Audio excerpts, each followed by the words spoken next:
Buenas tardes, iglesia.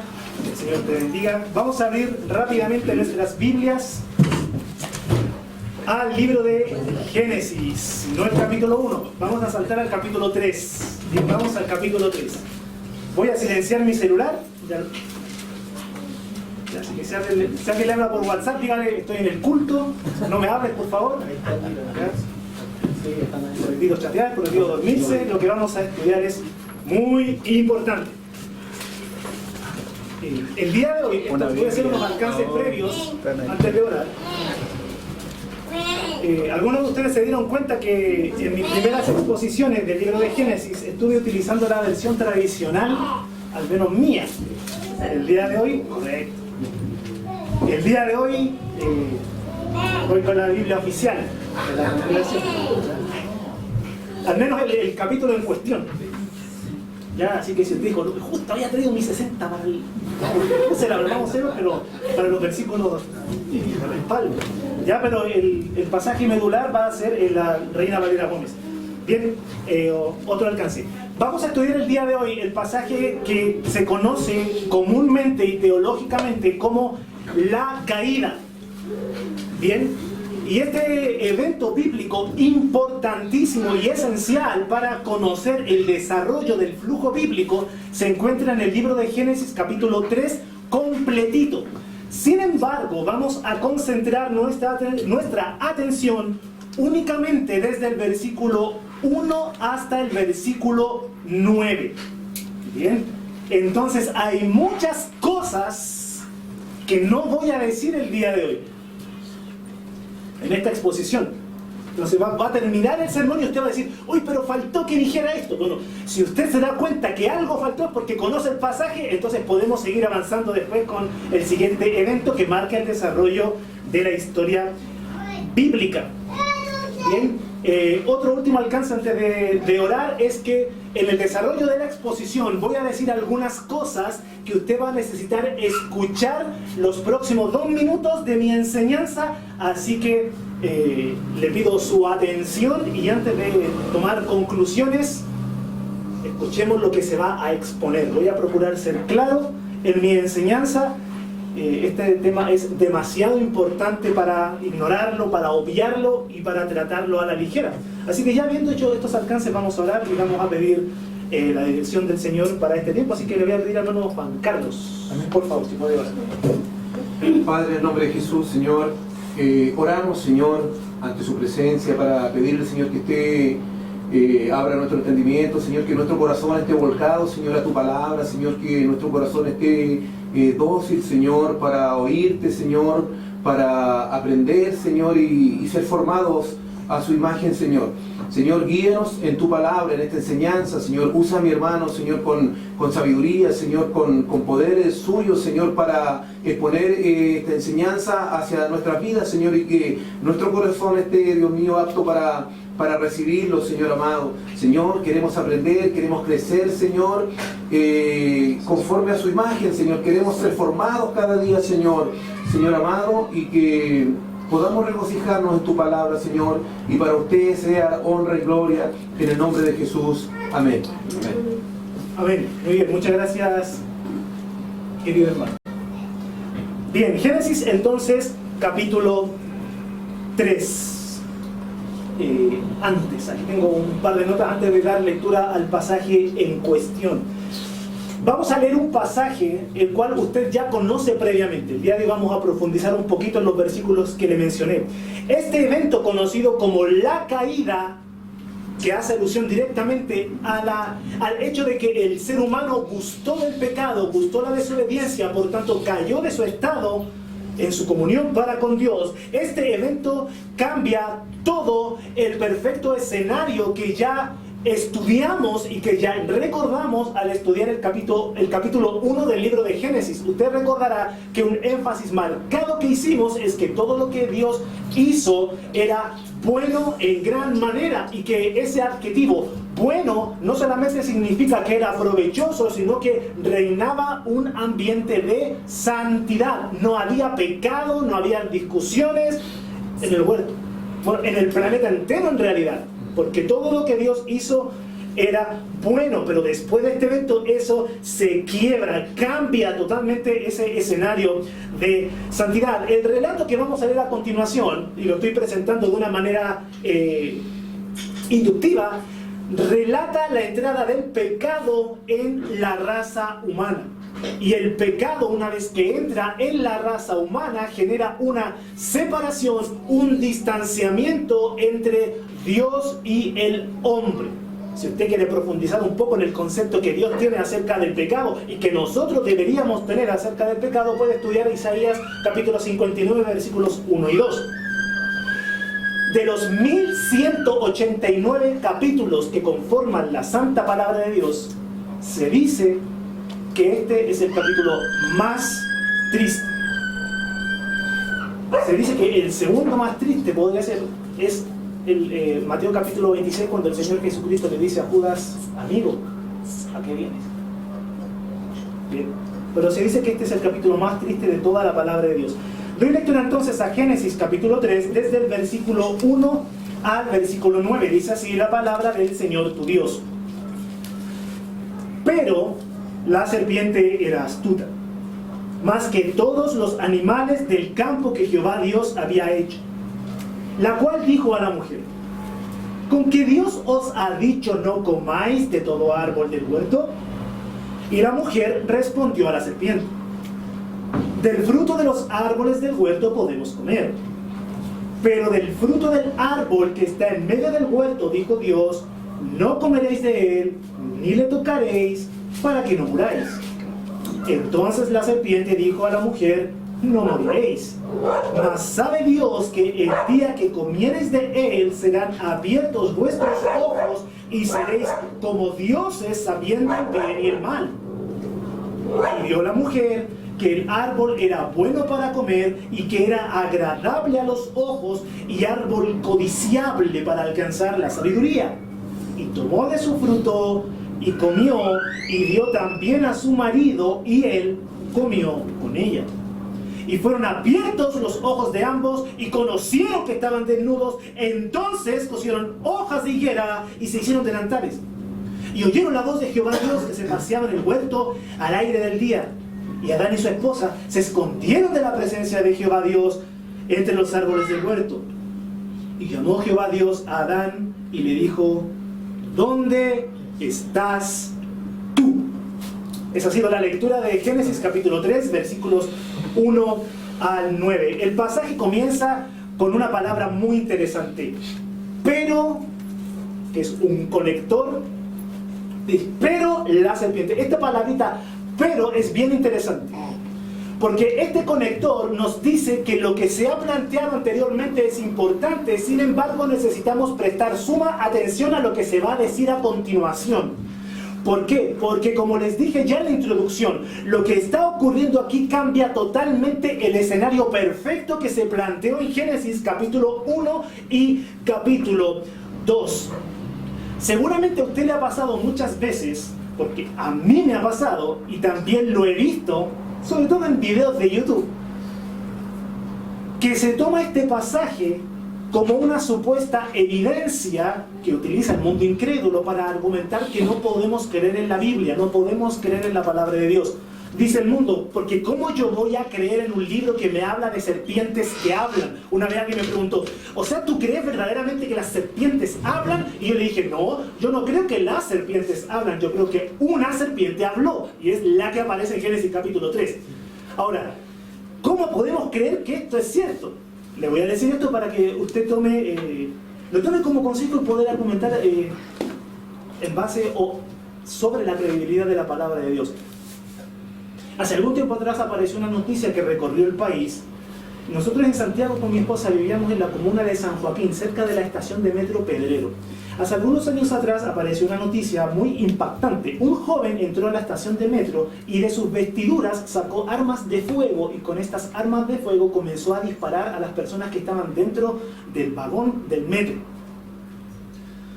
los comerciantes ambulantes que trabajan en esa estación de metro dieron testimonio que después de este evento horrible, el hombre sale de la estación del metro, iba haciendo gestos y él iba gritando: ya lo hice, déjame tranquilo, apártate, ya lo hice, déjame. Y lo vieron gritando así, hablando solo, entre comillas. Hace un par de años atrás, yo, como ustedes saben, yo trabajo como dibujante, desarrollador de proyectos, y tuve que ir a medir una casa en Hualqui, sector del campo, el sector rural. Y fui a medir una casa porque una vecina de Hualqui quería regularizar tanto una casa como un gallinero que tenía. Entonces tuve que ir a medir. Y ella nos contaba, a mi colega y a mí, y decían: ustedes van a pensar que yo estoy loca, pero a veces yo salgo en la noche de mi casa y vengo a ver a mis animales, vengo a arreglar algo que está descuidado, y yo siento que alguien camina al lado mío y no veo a nadie, y siento que alguien me habla y no veo a nadie. Van a pensar que estoy loca. Yo no pensé que estaba loca. Los seres espirituales, sobre todo en este caso puntual, las criaturas espirituales inmundas no necesitan un cuerpo físico para comunicarse con los seres humanos. Pueden hablarnos desde su condición espiritual invisible. Lo que aquí está haciendo Satanás es tomar posesión de una serpiente para utilizarla como vehículo y poder acceder así a la mujer y poder comunicarse con ella. Bien, cuando nosotros entendemos que una criatura espiritual no necesita de un cuerpo físico para comunicarse, entonces podemos entender claramente este pasaje. Y lo podemos tomar como cierto cuando vemos la realidad de la palabra de Dios y la realidad de la vida cotidiana. Muy bien, entonces no tenemos que tomar el hecho de una serpiente hablando como un elemento que desacredite la veracidad de la palabra de Dios. Ahora, ¿cómo nosotros sabemos que esta serpiente verdaderamente es Satanás? Porque no se menciona su nombre en este pasaje. Sabemos que esta criatura es Satanás porque las cualidades psicológicas que tiene, o sea, la forma de pensar, la forma de actuar, la forma de hablar con la mujer, nos hablan de que es el antagonista de Dios a lo largo de todas las páginas de la Biblia. Las palabras que utiliza, sus artimañas, las mentiras que pronuncia y que vamos a ver a continuación, nos hablan de que efectivamente aquí se está hablando de aquel que es padre de mentira. Y las consecuencias que acarrea este evento nos hablan de que efectivamente el personaje que está detrás de este animal es, como dice el apóstol Juan en el libro de Apocalipsis, capítulo 12, la serpiente antigua, el diablo. Bien, entonces este es el primer personaje que aparece en escena en este relato. Dice que la serpiente era astuta, más que todos los animales del campo que Jehová Dios había hecho, la cual dijo, habló, se comunicó con la mujer y le dijo lo siguiente: con que Dios os ha dicho no comáis de todo árbol del huerto.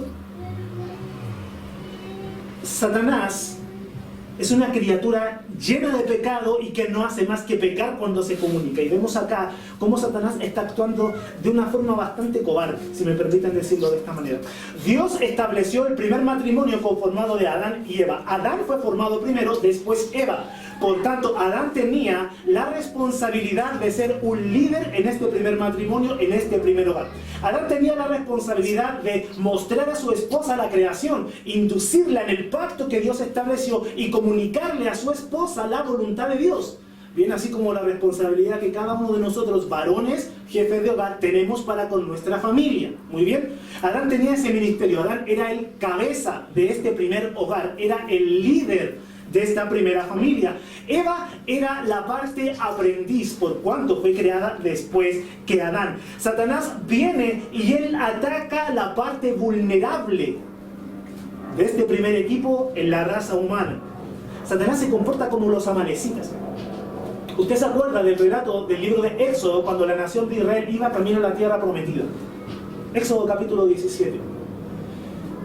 Iba Moisés, iba Josué y su equipo adelante y el pueblo los iba siguiendo y de repente sufren el ataque de los amalecitas. Dice la palabra de Dios que los amalecitas atacaron la parte vulnerable del campamento, donde estaban los ancianos, donde estaban las mujeres y donde estaban los niños. Esa es la forma cobarde que tiene Satanás de actuar, ataca la parte vulnerable. Si se quiere decir de una manera, él no da cara a la parte que está establecida por Dios. Él siempre trata con sus artimañas de introducirse en los hogares, atacando las partes más débiles. Por eso nosotros como padres tenemos la imperante necesidad de ser ejemplo de santidad en nuestro hogar y de comunicar la voluntad de Dios a nuestra esposa y a nuestros hijos. Porque si no lo hacemos, a nuestros hijos el sistema que está bajo el maligno se los va a comer vivos. Eso es lo que Satanás está tratando de hacer acá. Entonces, Satanás ataca la parte vulnerable de este primer matrimonio y él se acerca a la mujer planteando un mandamiento falso. Él cita escuetamente las palabras de Dios, las da vuelta y hace un planteamiento falso a la mujer. Con que Dios os ha dicho, no comáis de todo árbol del huerto. Esta es una pregunta con trampa. Y eso es lo que Satanás suele hacer. Porque Dios no dijo al hombre y a la mujer, no coman de todo árbol del huerto. Al contrario, Dios lo presentó de una manera positiva. De todos los árboles del huerto podéis comer. Cuando Dios entrega al hombre y a la mujer la creación para que la administren, se las entrega de forma positiva. Aquí lo tienen todo, disfruten de todo, prueben de todo. Solamente de este arbolito no me comen, pero pueden disfrutar de todo lo demás. Cuando el Señor Jesucristo llega a nuestra vida, nos da salvación, vida eterna, perdón de pecados, santidad, nos da su espíritu, nos da el recurso de la oración, el recurso de la palabra, nos da la iglesia, nos da pastores, nos da maestros, nos da literatura, nos da sabiduría, nos da crecimiento, edificación, etcétera, etcétera, etcétera. Pero Satanás viene a nosotros y nos dice, oye, así que tu pastor te prohíbe la fiesta. Oye, así, y tu religión te permite hacer esto, ¿no? Algunos empiezan a sonreír porque dicen, uy, a mí mis familiares me dicen esto. Claro, porque el mundo entero está bajo el maligno y así es como Satanás se acerca a los creyentes. Dios nos entrega todo de forma positiva, pero Satanás se acerca a nosotros falseando la verdad de Dios, presentando la palabra de Dios de una manera negativa. Así que Dios te dijo que no comas de todo árbol del huerto. Ahora, es muy probable que Satanás haya presentado esta inquietud a la mujer, porque es muy probable, insisto, que Satanás no haya tenido pleno conocimiento de qué fue lo que Dios le dijo a Adán y Eva cuando estableció esta limitación. ¿Por qué digo esto? Porque, contrario a lo que muchos pueden pensar, Satanás no es omnipresente. Satanás no es omnisapiente. No es omnisciente. Él no sabe todas las cosas. Él no ve todas las cosas. Él no escucha todas las cosas. Entonces, es muy probable que él está palpando para saber de qué manera puede acercarse y él puede introducirse en la raza humana. Y la mujer respondió a la serpiente. Aquí está la primera victoria de Satanás, dicho de alguna manera. Satanás se acerca a la mujer y la primera victoria es que él logra que la mujer le responda. Ahora, el error de Eva fue entrar en una discusión vana, en una discusión que no aprovechaba. Y lo que decía adelante, nosotros como varones tenemos la responsabilidad de estar siempre cerca de nuestra esposa y siempre cerca de nuestros hijos. Ahora, obviamente por a veces motivos de trabajo, distancia, etc., uno no puede estar siempre al lado, pero uno siempre tiene que ejercer una santa influencia y hacerse siempre presente en la vida de su esposa, porque muchas veces Satanás viene y manda solicitudes de amistad de antiguos compañeros de trabajo. A veces llega un mensaje de un antiguo compañero de curso. Y el gran error de Eva fue entrar en una conversación que no tenía que entrar. Porque a veces por un vecino tan pequeño, por algo tan ínfimo, una pequeña discusión se puede arruinar todo.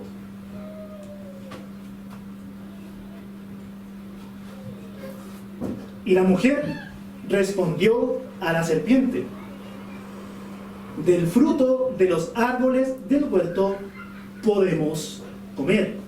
Pero del fruto del árbol que está en medio del huerto, dijo Dios, no comeréis de él, ni le tocaréis, para que no muráis. Ahora, la respuesta de Eva da evidencia de que ella no era ignorante, porque ella responde bien a la serpiente en su mayoría. Muy bien. Ella comete un error cuando responde a la serpiente. Cita bien las palabras del Eterno. Sin embargo, introduce un elemento que Dios no había mencionado anteriormente.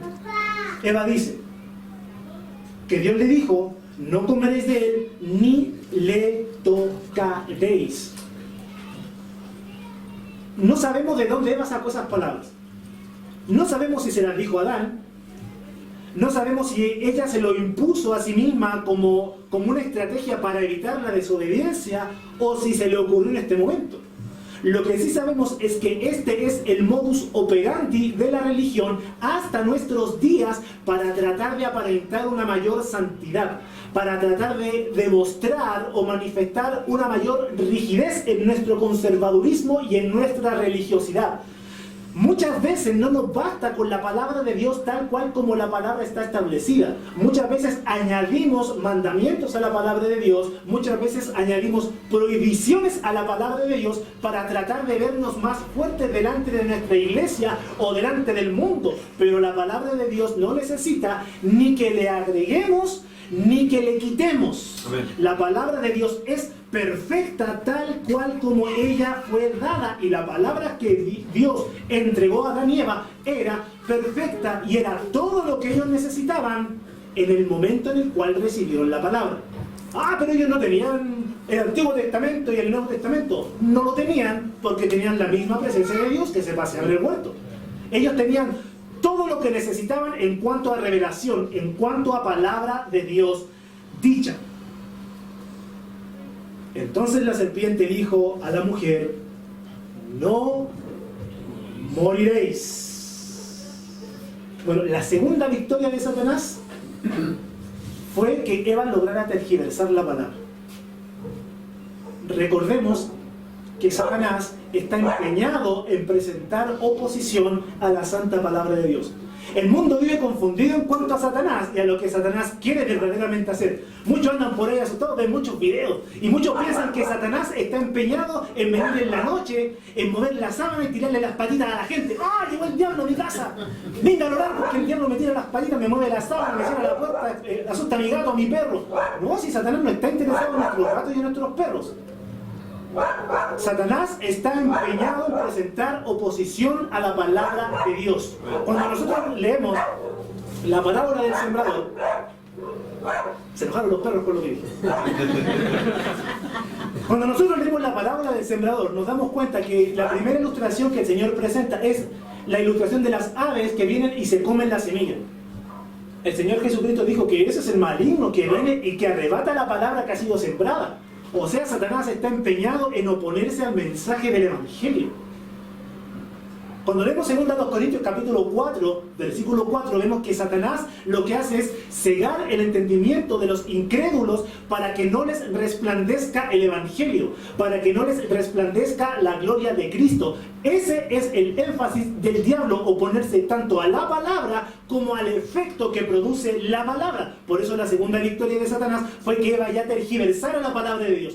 Puesto que lo hizo, entonces puede introducirse y decirle a la mujer: no moriréis. Aquí vemos a Satanás actuando y comunicándose en su esencia, abiertamente tal como él es, un mentiroso, un charlatán. Porque Dios dijo a Adán y a su esposa: el día que de él comieres, ciertamente morirás. Pero viene Satanás y les dice: no moriréis. Lo que hace Satanás con estas palabras es negar las obvias consecuencias del pecado, porque a lo largo de toda la palabra de Dios, y pongan mucha atención a esto, siempre la paga del pecado es muerte. Lo fue en Génesis, lo fue en Éxodo, lo fue en Levítico, lo viene siendo en Apocalipsis. Por ende, en nuestros días lo sigue siendo. El Señor dijo: el día que coman de ese fruto, ciertamente morirán. Romanos capítulo 3, versículo 23 dice: por cuanto todos pecaron y están destituidos, o sea, expulsados, tarjeta roja de la presencia de Dios. Porque el pecado siempre trae división. Dice Romanos capítulo 8, versículo 6, que el ocuparse de la carne es muerte. Y Romanos 6, 23 dice que la paga del pecado es la muerte. Siempre el pecado acarrea muerte. Satanás se empeña en contradecir la palabra de Dios. Dice ahí en el Evangelio según San Juan, voy a citar un par de versículos por acá. Evangelio según San Juan, capítulo 8, versículo 44. El Señor Jesucristo dijo: vosotros sois de vuestro padre el diablo. No vosotros, ¿no? El Señor le está hablando a los fariseos, a los líderes religiosos. Bien, vosotros sois de vuestro padre el diablo y los deseos de vuestro padre queréis hacer. Claro, porque los hijos imitan a los padres. Él ha sido homicida desde el principio. Ahora, sabemos que en el principio, ese es el título del libro que estamos estudiando. Amén. El Señor Jesucristo está diciendo: Satanás ha sido homicida desde el Génesis. Es una directa referencia a lo que estamos estudiando. Ahora, Satanás lo que hizo fue negar las consecuencias del pecado. No moriréis. Pero en el momento que Satanás le dice a la mujer: no moriréis, lo que está haciendo precisamente es conducir, empujar a la mujer al abismo para que muera.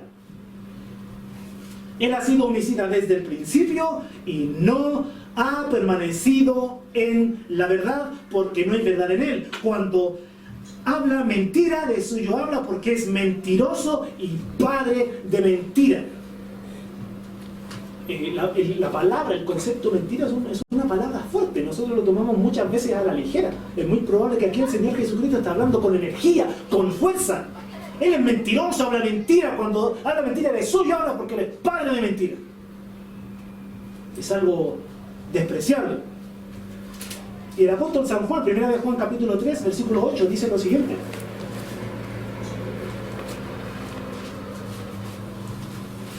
1 Juan capítulo 3, versículo 8 dice: el que practica el pecado es del diablo. Un verdadero creyente no practica el pecado, se cae en el pecado, se tropieza. ¿Ya? El que practica el pecado lo hace como un deporte. Porque el diablo peca desde el Génesis, desde el principio. Aquí tenemos al apóstol Juan recordando las palabras de su maestro y plasmándolas en esta primera carta. Continúa el texto, dice en versículo 5: Satanás continúa hablando a la mujer y dice: mas sabe Dios que el día que comiereis de él serán abiertos vuestros ojos y seréis como dioses sabiendo el bien y el mal. Aquí voy a señalar un deber esencial que cada uno de nosotros tenemos como hijos de Dios, sobre todo los varones.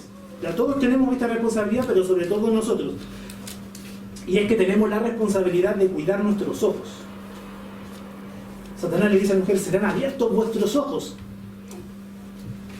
Eva ya había visto a Dios pasearnos en el huerto, había visto la Shekinah, había visto la obra de Dios, la gloria de Dios, la santidad de Dios, la pureza de Dios, vivía en comunión plena con Dios. Pero viene Satanás a ofrecerle que sus ojos van a ser abiertos. Nosotros tenemos la responsabilidad de cuidar lo que miran nuestros ojitos, como decía ese canto que cantábamos en la escuela dominical cuando éramos niños. Cuidaditos mis ojitos lo que miran, dice Mateo 6:22, la lámpara del cuerpo es el ojo, así que si tu ojo es bueno, todo tu cuerpo estará lleno de luz. O sea, si lo que tú ves es santo, si lo que tú ves es limpio, entonces todo tu cuerpo se va a impregnar de esa santidad que tú dejas entrar en tu cuerpo. Pero si tu ojo es maligno, todo tu cuerpo estará en tinieblas. Tenemos que cuidar nuestros ojos porque matrimonios se han roto sin reparo porque el varón comenzó a ver cosas que no tenían que ver.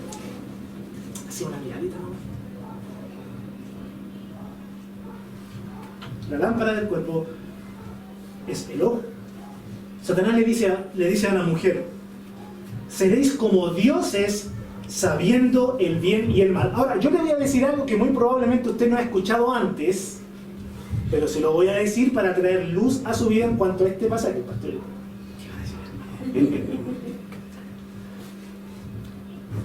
Adán y Eva, voy a decir esto primero, recordar lo que mencionaba adelante. Satanás es mentiroso y es padre de mentira, y lo que él hace es tergiversar la verdad de Dios y plantear, hacer ofertas falsas. Amén. Hacer ofrecimientos fraudulentos. Satanás le dice a Eva: tú y tu esposo van a ser como dioses sabiendo el bien y el mal. Yo he escuchado muchos predicadores que dicen: ahí está la mentira del diablo, porque el ser humano nunca va a ser como Dios. Y la iglesia dice: amén. Pero nosotros venimos acá a ser conformados a la imagen del Eterno. Nosotros venimos acá para ser más como Dios. Madrugamos a orar para ser más como el Señor, amén. Los que madrugan a orar dijeron amén. Para ser más como el Señor, para imitarle a Él. Adán y Eva ya eran como Dios. No eran dioses, eran como Dios. Tenían similitud a Dios.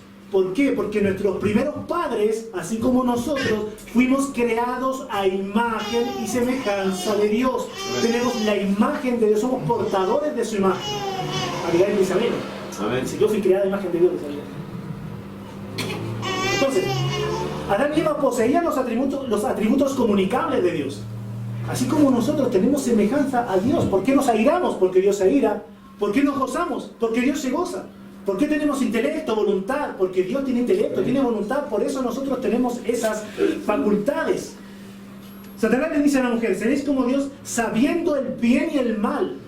Adán y Eva ya sabían el bien y el mal. Ellos tenían un conocimiento del bien, tanto teórico como práctico. Ellos sabían lo que era bien, si Dios creó y todo lo que Dios hizo era bueno, y ellos sabían intelectualmente que todo lo que Dios había hecho era bueno, pero no solo lo sabían intelectualmente, sino también en su experiencia, porque disfrutaban de la comunión plena con Dios, conocimiento intelectual y conocimiento práctico. Amén.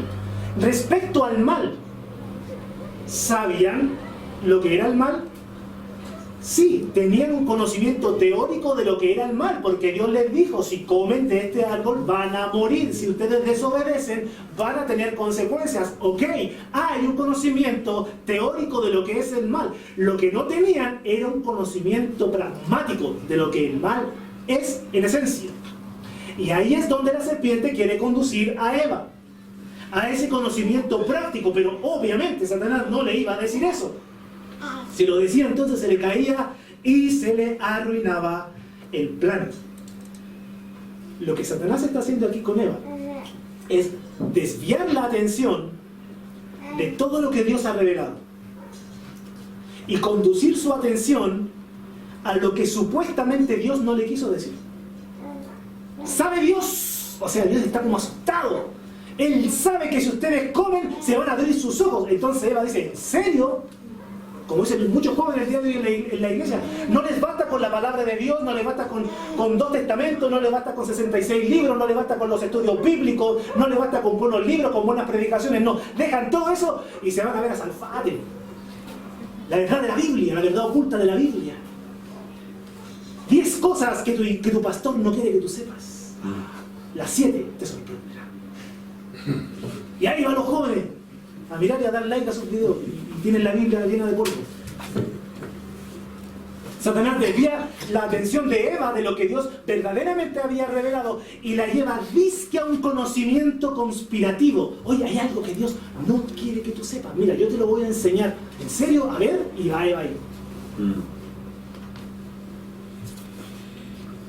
Dice el apóstol Pablo, y esto lo habéis visto como ejemplo en mí en Apolos, para que nosotros aprendáis a no pensar más de lo que está escrito, para que no os envanezcáis los unos contra los otros. O sea que Dios quiere que seamos como caballos, que no aprendamos nada más. No, porque lo que Dios ha revelado es mucho más de lo que algún día vamos a poder comprender. Lo que Dios quiere es que tengamos una dirección, que nosotros encaminemos nuestra intelectualidad y nuestra hambre de sabiduría en la dirección correcta. La palabra de Dios de principio a fin nos hace un llamado a adquirir conocimiento, a adquirir inteligencia, a desechar la mentira y a comer la verdad, a disfrutarla. ¿Bien? Dios quiere que seamos sabios, Dios quiere que estudiemos, que aprendamos. Recordemos que el Señor nos comparó con ovejas, no con burros. ¿Bien? Amén. Entonces lo que tenemos que evitar es el conocimiento conspirativo que no tiene ninguna fuente de veracidad. Dios quiere que nos deleitemos en su verdad, en su sabiduría. Satanás quería conducir al hombre y a la mujer a un conocimiento experimental del pecado, pero obviamente está omitiendo decir las consecuencias que este conocimiento traería. Y dice el versículo 6, vio la mujer que el árbol era, pongan atención, era bueno para comer, agradable a los ojos, o sea, se veía apetitoso, y árbol codiciable para alcanzar la sabiduría. Satanás tentó a Eva con un elemento que era deleitable para ella. Cada uno de nosotros, que Satanás no es muy creativo, ya Satanás viene haciendo lo mismo desde el Génesis y sigue haciendo lo mismo el día de hoy. Satanás viene a la iglesia, viene al creyente y él tienta al cristiano con aquello que es una debilidad para la carne del cristiano, para aquello que es deleitable, delicioso, apetitoso, dulce. Yo en lo particular creo que a mí Satanás nunca me va a tentar, ni con homosexualidad, ni con mentira, ni con droga, porque para mí no me llama la atención ni lo más mínimo. Pero sí hay otras cosas que no se las voy a decir. Esto está siendo grabado. Que Satanás va a presentar tentaciones. Porque yo todavía todos los días lucho con mi carne. Por eso tengo que levantarme temprano para santificarme en la palabra. Imagínense salir de mi casa sin la armadura de Dios. Si Satanás anda como león rugiente. Entonces Satanás viene al creyente y tienta al creyente con algo que es delicioso, que es apetitoso para él. Dice que la mujer vio el fruto que era agradable a los ojos. Primero, bueno para comer, agradable a los ojos y árbol codiciable para alcanzar la sabiduría. No sé si usted se ha dado cuenta al leer este pasaje, pero el apóstol Juan hace una clara exposición acerca de los deleites que ofrece el mundo y lo hace en base a este pasaje. Dice ahí Primera de Juan, voy rápidamente, Primera de Juan capítulo 2, versículo 16, el apóstol San Juan escribió lo siguiente y dice, porque todo lo que hay en el mundo, del 15, no améis al mundo, ni las cosas que están en el mundo. Recordemos que el mundo entero está bajo el maligno. Si alguno ama al mundo, el amor del Padre no está en él. Porque todo lo que hay en el mundo, los deseos de la carne, era bueno para comer, los deseos de los ojos, era agradable a la vista, y la vanagloria de la vida, codiciable para alcanzar la sabiduría, no proviene del Padre, sino del mundo. Amén. Entonces, Satanás ofrece a la mujer algo que va a representar verdaderamente para ella una debilidad. De hecho, estos son los mismos elementos que componen la tentación que pasó Cristo. Oye, 40 días de ayuno convierte las piedras en pan. O sea, sacia los apetitos de tu carne. Entonces Satanás viene a los jóvenes y le dice, oye, así que te tienes que guardar, pero esto es natural. Prueba de esto, pues si todos lo hacen. Lo mismo que le dijo a Cristo, dice, es natural comer, es natural saciar los apetitos del cuerpo, adelante, ya que eres el Hijo de Dios.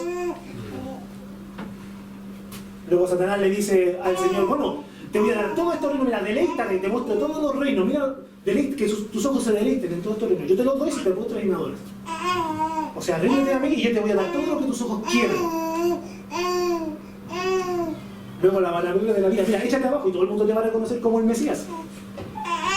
¿Para qué pasar por la cruz si puedes ser reconocido como un Mesías antiguo? Si vienen los ángeles y te soportan para que no te revientes, todo el mundo va a saber que eres el enviado de Dios. Entonces, ¿qué hizo la mujer? Dice que tomó de su fruto. Bueno, esto es evidencia de que Satanás tiene tal influencia en aquel que tienta que es capaz de hacer que el tentado rompa con su propia religiosidad. Recuerden que la mujer dijo, ni siquiera tenemos que tocarlo. ¿Y qué hizo la mujer? Fue y lo tocó. Ya rompió su propia regla. Tomó de su fruto y comió y dio también a su marido y él comió como ella. Ahora, cuando Eva tomó del fruto y comió, lo que ella hizo fue transgredir directamente lo que Dios había establecido. Sin embargo, cuando Eva comió, no pasó nada en términos de un efecto de división entre su comunión con Dios. ¿Fue un pecado? Sí. ¿Incurrió en pecado, según dice el apóstol Pablo? Claro que sí. Pero no trajo consecuencias para la raza humana completa. Las consecuencias vinieron una vez que su esposo comió. Cuando Adán se llevó ese fruto a la boca, entonces ahí es que ocurrió esa división, esa separación. ¿Por qué razón? Porque Eva fue engañada, porque Eva era la parte vulnerable de este primer matrimonio. Ahora nosotros tenemos que ser cautelosos, porque sobre todo los que tenemos un ministerio ya sea de predicación, de consejería, tenemos que ser cautelosos porque muchas veces llega gente a nuestras iglesias, a una forma general, que acarrea muy malas memorias del pasado. Mucho dolor y mucha angustia de cosas que ocurrieron cuando ellos eran víctimas. Y pasan su infancia, su adolescencia, su juventud, lamentablemente su adultez, pensando que ellos fueron los culpables de lo que ocurrió en aquella oportunidad cuando ellos fueron víctimas y necesitan restauración. Entonces, aquel que es ministro, aquel que es pastor, consejero, maestro, tiene que saber distinguir entre lo que está pasando a esa persona. Muy bien, eso fue un paréntesis. Entonces, Eva fue engañada. Ella fue y le dio a su esposo cayó redondito, ¿no? Ni siquiera tuvo que soportar mucha presión. Muy bien. Dice ahí el versículo 7, cuando Adán comió, dice, fueron abiertos los ojos de ambos y conocieron que estaban desnudos. Entonces cosieron una hoja de higuera y se hicieron delantales. ¿Por qué ocurrió esto cuando Adán probó del fruto? Porque Adán era el responsable delante de Dios. Dios estableció un pacto con la humanidad, aunque solamente estaban Adán y Eva, pero el pacto que Dios estableció ahí en Edén fue con toda la humanidad. Y Adán era el administrador de este pacto. Era el administrador en la dispensación de la inocencia. Por tanto, Adán come y entonces ambos son afectados y toda su descendencia después, hasta nuestros días, somos afectados porque nuestro representante delante de Dios incurrió en pecado. Ahora, alguno dirá, oiga hermano, pero yo no elegí a ese representante, no tiene por qué representarme a mí. Bueno, yo no elegí a Boris, pero es mi presidente. Y cuando en el extranjero se llega a un acuerdo y aparece nuestro presidente, los medios noticiosos dicen, Chile apoyó tal acuerdo. Y nosotros decimos, uy, pero yo no estoy de acuerdo, yo no voté por él. Esto pasa en las redes sociales. El otro día estaba leyendo y alguien publica, chilenos, por favor, díganme si esto es una broma de mal gusto o no. Busqué en Google, presidente de Chile, y aparece la foto de este chascón, de este hombre bebiendo cerveza, de este hombre desordenado, de este hombre gritándole a los carabineros, de este hombre que está bañado en cerveza, de este hombre confesando su inmoralidad, su sodomía. ¿Es una broma o no? No, ese es nuestro presidente. Yo no lo elegí, pero es mi representante, por lo menos en el extranjero. Bueno, nosotros no elegimos a Adán como nuestro representante, pero lo es.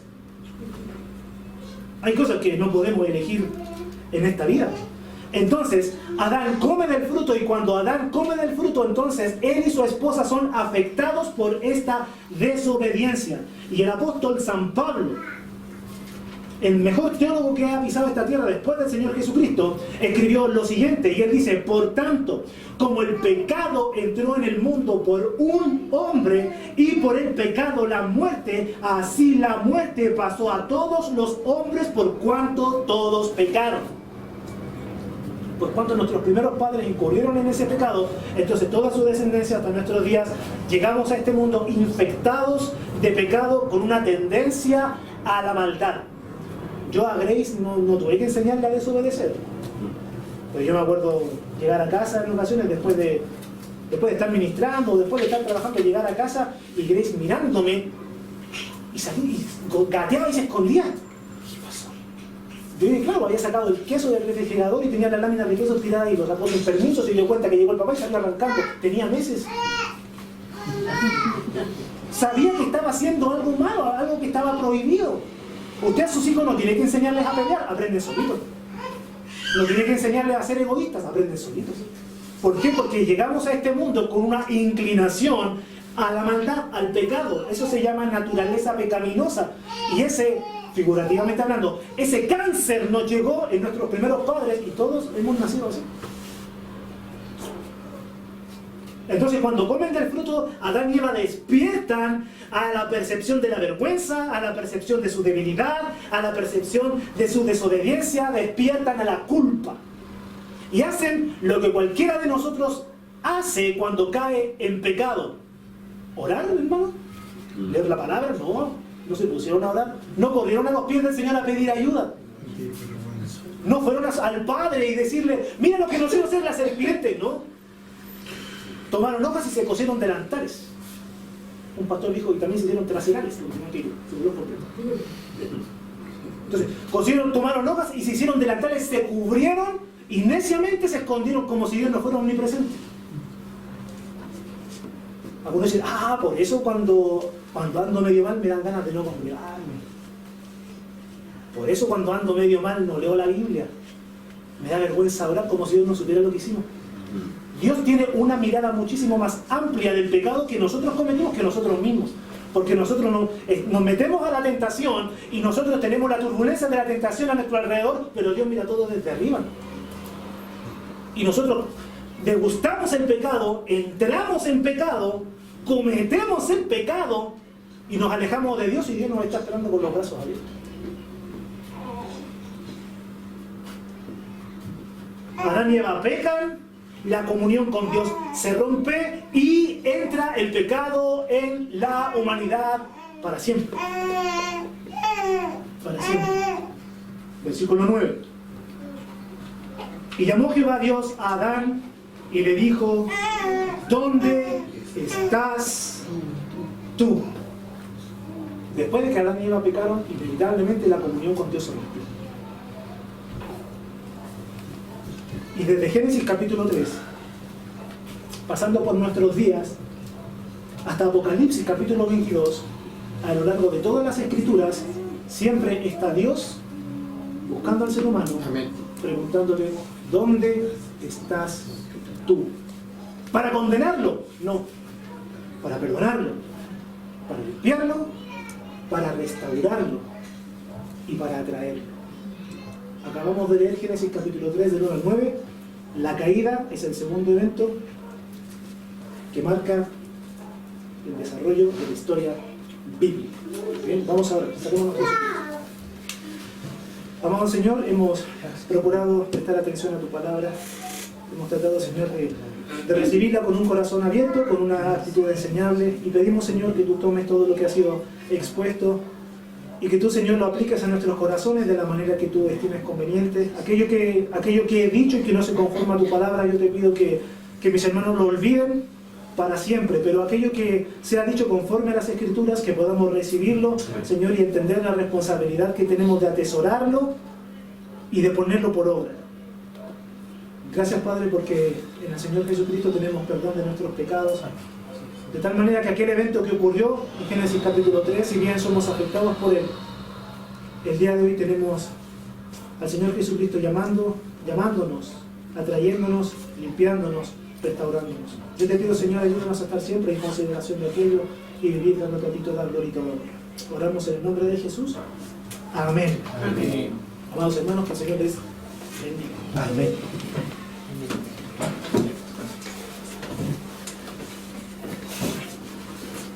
Muchas gracias, hermano Gabriel. Creo que todos pudimos entender una explicación clara de quién es nuestro oponente, una explicación clara de las fallas que tenemos como seres humanos, una explicación clara del peligro del pecado. Y buena pregunta para terminar, ¿dónde estás tú? Dios sabe, no hizo la pregunta porque Dios no sabía. Dios quería que nosotros también reconociéramos dónde estamos con Él. Y muchas gracias una vez más por haber tomado su tiempo para estar con nosotros. Antes de que se vaya, quiero contarle el mensaje más importante de todos los mensajes. Y es la pregunta, ¿cómo puede uno saber si va a ir al cielo o no? Y la respuesta es muy sencilla, nadie va al cielo por sí solo. Nadie va al cielo por ser suficiente bueno. La Biblia nos dice en Romanos capítulo 3, versículo 10, que no hay justo, ni aun uno. No hay nadie quien puede autoidentificarse y decir, míreme a mí, yo soy bueno, yo merezco el cielo. Yo no merezco el cielo, y tú tampoco. En mis propias fuerzas, tal como tú en las tuyas, nunca llegaríamos al cielo. Pero por eso es que Dios mandó a Jesús a morir en la cruz como nuestro sustituto, a tomar la paga de nuestros pecados. La Biblia dice en Juan 3:16, porque de tal manera amó Dios al mundo. Eso te incluye a ti tal como me incluye a mí. De tal manera amó Dios al mundo, que ha dado a su Hijo unigénito, para que todo aquel que en Él cree no se pierda, mas tenga vida eterna. Esa es una promesa de un Dios quien no falla, un Dios quien siempre ha cumplido todas sus promesas, siempre ha cumplido con todas sus profecías, siempre ha sido fiel y siempre lo será. Si usted cree en Jesús, usted recibe el regalo de la salvación, usted tendrá esa vida eterna. Pero creer en Jesús es más que creer que Jesús existe, es más que creer que Jesús es Dios, es más que creer que Él vino a la tierra y murió por tus pecados. Es aceptar que Él es el único quien puede salvarte. Es aceptar también que tú necesitas un Salvador, que tú eres un pecador, que tú mereces el infierno. Pero gracias a Él puedes tener vida eterna. Si nunca has confiado en Él, si nunca le has pedido que Él te perdonara por tus pecados, que hoy sea el día. Si aún te queda alguna duda, por favor, escríbeme, llámame, mándame un mensaje. Quiero ayudarle a conocer la verdad que realmente transformará tu vida verdaderamente. Y es el Evangelio, las buenas nuevas, que Cristo salva. Gracias por su tiempo. Que pase buen día.